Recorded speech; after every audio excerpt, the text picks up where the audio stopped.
Yeah, that's right. That's my version. Don't sue me, freaking Jim Johnson or whoever. That's right. We're back with those old school Monday Night Raw reviews. So I just want to clear things up. This episode I already had pre-noted before the Peacock takedown. I just found it. With that being said, there are some episodes on Netflix throughout the illustrious years. So until Netflix fully gets the rights to Monday Night Raw, and if they so choose to put it like all of them up, I'm just gonna do things out of order for a little bit. So this will be the last one that's exactly on time. I think the next episode skips a week if I'm not mistaken. But you know what? We'll figure that out when the next episode airs. Maybe the next episode's a standalone that's not a part of the podcast. I don't know. Just keep in tune if you want to see things going on. Thank you. Alright, anyway, let's get into this review. That's right, we're in the third ever episode of Monday Night Raw, January 25th, 1993. Show starts off with Sean Mooney welcoming us to Raw. He's outside of the building. Sounds like he's going to do a rundown for the show, but the Repo Man pulls up to throw that off. Mooney tells him that he's a little too late to show up to Raw, and then after some ramblings, Repo Man essentially says that he's going to repossess the Macho Man Randy Savage's career, just like he did with his hat, and he does his little ha ha ha ha laugh. We then get the show opening that I just did refer to a couple seconds ago if you want to hear that song, and even though the previous bit had the siren, I'm not going to recreate that. I had to think what it was called real quick. I hate that siren so much, and I wish they would just get rid of it. Can't wait till they do. Alright, whatever. This week we have Vince McMahon, Bob Bartlett, and Bobby the Brain Heenan on commentary. So this week Heenan's on commentary because the Macho Man is in a match. Eventually, I think Heenan ends up replacing Savage anyway, so it's kind of cool to see what's coming up in the future. Speaking of Macho Man in a match, that's the match that's coming up right now, as a matter of fact. We get Repo Man versus the Macho Man Randy Savage. Ooh, yeah. This would be the point normally where I'm telling you the backstory and kind of how we built up to it in these old reviews. But honestly, I've done a review in the past on this, so if you want to hear kind of what happened for a matter of fact, you can just watch that review. Maybe I'll plug it here, maybe I'll just leave it in the description below, maybe it'll be at the end, who knows. Who really knows with this channel sometimes.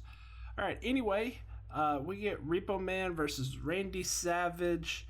Cheap plug aside, Macho Man jumps Repo from behind off the bat. And during this match, they talk about the Rumble and how close Randy Savage was last night. By the way, last night was the Royal Rumble. I might upload that Rumble onto here eventually, maybe next weekend, maybe today, maybe tomorrow, maybe sometime. But with that being said, where it just takes forever to edit and it's stuck in development hell right now, for lack of a better term, who knows if it'll even be uploaded. But yeah, they talk about how close he was to winning last night. This was the Rumble where he drops the elbow and only gets eliminated because he decided to drop the elbow and then try to pin Yokozuna. But anyway, they talk about how close he was. And it's interesting to see how many people just in the crowd was in a suit during this. You had businessmen watching this. It's kind of like an old school style. I appreciate it. Speaking of old school style, they tried to keep most of this match in the ring, but they had psychology to when they went outside brawling and how it mattered to the story and what have you. During this match, they talk about Flair versus Perfect, which happens later on during this show, and how somebody's career is on the line. I think it was just Ric Flair's, actually, come to think of it. This match went through an ad break, so I think this is match number 2 in the history of Raw that goes through an ad break. After a little bit more fighting, it ends with Savage dropping the elbow drop for the win. At the end, Macho teases dropping an elbow drop on Repo Man from outside the ring.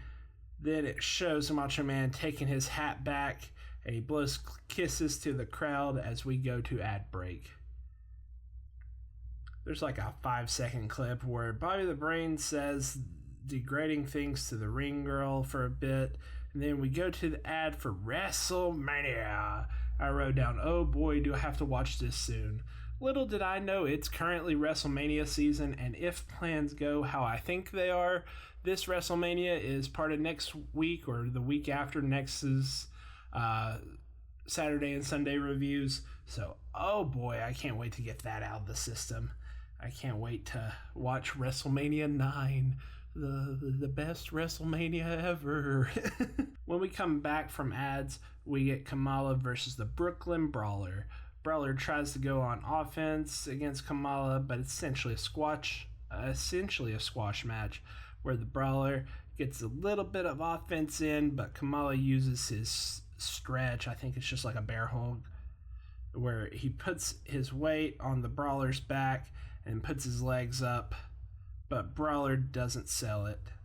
Kamala does a few heel moves, such as putting his legs on the Brawler's neck when he's on the top rope.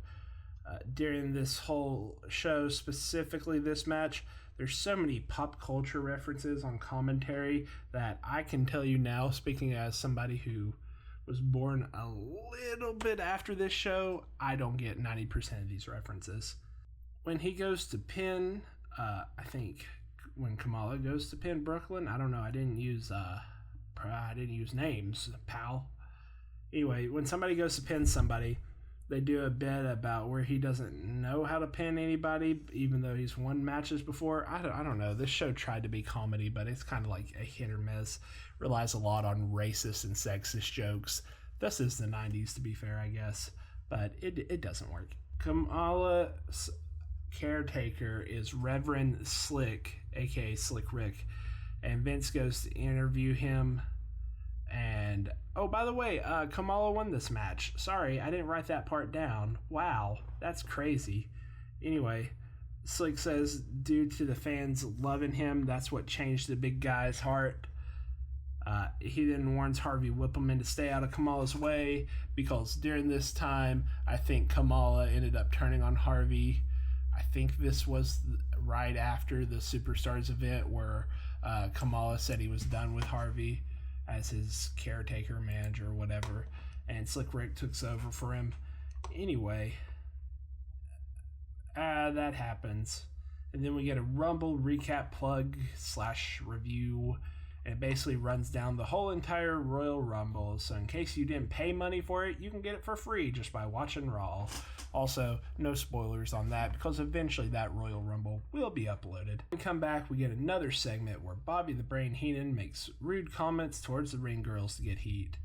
We get an Ico Pro ad, and then Slim Jim's ad with the Macho Man. And when we get back to the action, we get Mr. Perfect versus Ric Flair, where the stipulation is if Ric Flair loses, he must leave the WW letter that comes after E. Bobby Heenan comes to ringside just to high-five Ric Flair and then gets back on commentary. Flair comes out with the red tights on tonight, so you know that he's taken a massive L. Apparently during Raw, there was also another piece of television commentary that interrupted their commentary, like during the broadcast. Halfway through the match, Heenan pockets the ring bell. He hides it in his jacket. It's the ring bell hammer, and then he talks to Flair. Flair is basically beaten up during the whole match. It's a one-sided event. During this match, Flair and Perfect both do the indie sequence pop after nothing. I don't know how else to describe it, but it's actually, I don't know what that is. You can see that during this match, people are leaving, and there's a lot of empty seats in the crowd. Baby Hebner is the referee for this event, and he literally jumps on the apron just to make sure Flair does not use the chair. Mr. Perfect ends up getting busted open throughout this match somehow. Flair tries to cheat multiple times, but each time Mr. Perfect has an answer for him. Flair ultimately tries to hurt him one too many times, and that makes Mr. Perfect hulk up. Flair tries to win with a dirty roll-up, but Mr. Perfect kicks out of it multiple times. The match ends after with a move off the top rope. It gets reversed into a perfect plex. I think he was trying to go for a crossbody or something, but it gets reversed into a perfect plex.